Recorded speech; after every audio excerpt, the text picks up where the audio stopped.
Hello and welcome students. Now I am going to teach about our planet Earth.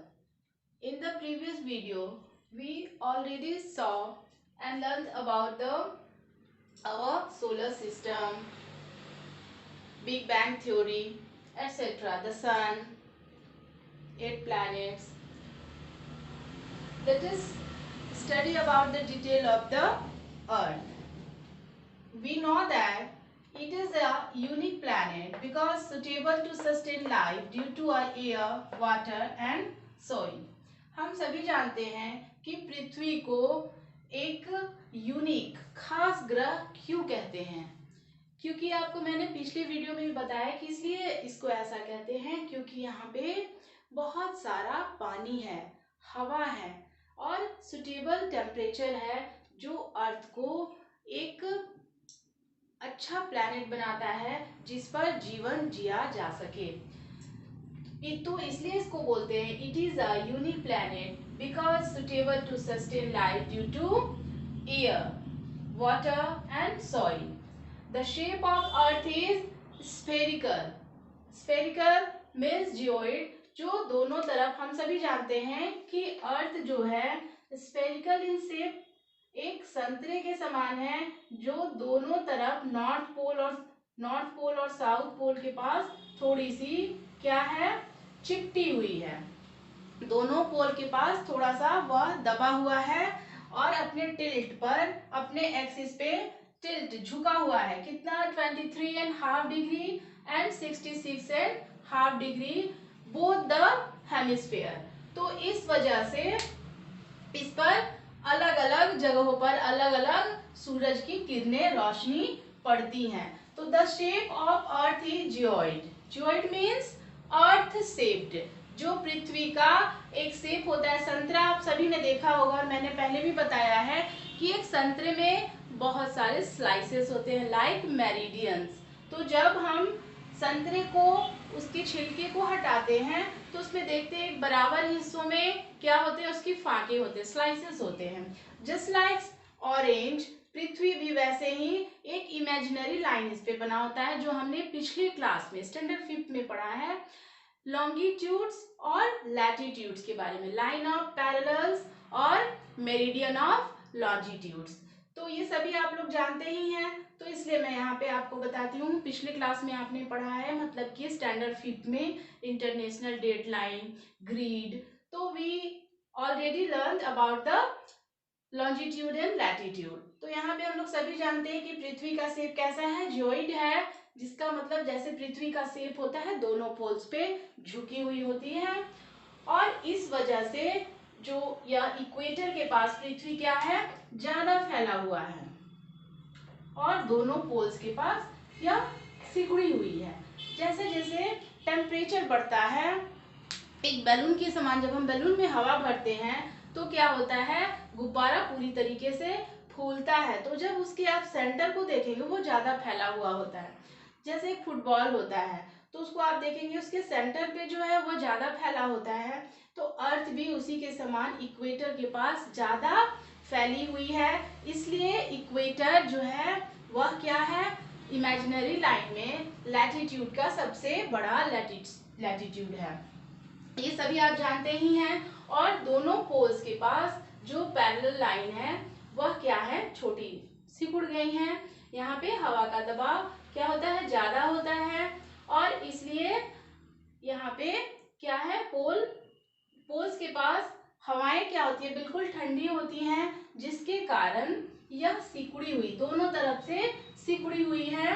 और यहाँ पे क्या होता है, टेम्परेचर ज्यादा होता है, इसलिए आप इक्वेटर के पास देखेंगे कि पृथ्वी फैली हुई है, जिसके कारण अर्थ क्या है, जियोइड शेप में है। और इस कारण यह दोनों, हम सभी जानते हैं कि पृथ्वी नॉर्थ पोल और south pole, both the hemisphere, it is tilted in 23.5 degree and 66.5 degree, जिसके वजह से दोनों पोल्स पर बराबर रोशनी, सूरज की रोशनी नहीं जाती है। यहाँ पे स्लैंटिंग और इक्वेटर के आसपास डायरेक्ट सनरेज जाते हैं। तो जिसकी वजह से the heat received from the sun at different places varies because of the tilt of the earth axis. Do you know? Is that clear? The earth's atmosphere is divided into 5 layers. We already learned in the previous classes, standard 5th. पृथ्वी के बाहरी सतह, अंदरूनी सतह में क्या क्या है?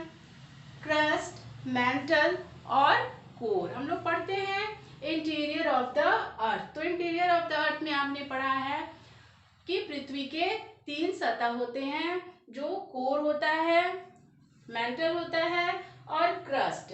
Crust सबसे ऊपरी भाग है, मैंटल बीच वाला हिस्सा है और कोर जो है वह पृथ्वी के सतह का सबसे अंदरूनी हिस्सा है। तो यहाँ हम लोग अगले चैप्टर में, इसी में स्टैंडर्ड 6 के अगले चैप्टर में पढ़ेंगे ज्योग्राफी के stratosphere, troposphere, mesosphere, thermosphere and exosphere के बारे में। तो यहाँ पे एक छोटा सा है लाइन जिसको मैं आपको बता देती हूँ। द अर्थ एटमोस्फेयर, जो पृथ्वी का बाहरी सतह है, जिसको हम लोग हिंदी में बोलते हैं वायुमंडल, वातावरण, सॉरी वायुमंडल, यहाँ वायुमंडल या वातावरण।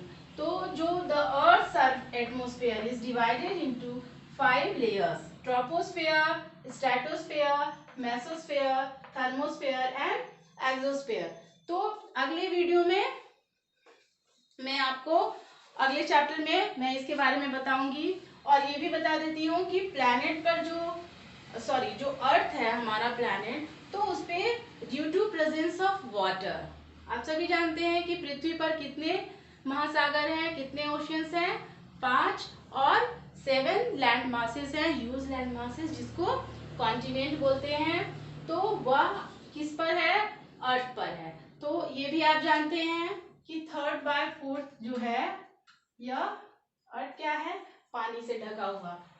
29% लैंड एंड 71% वाटर।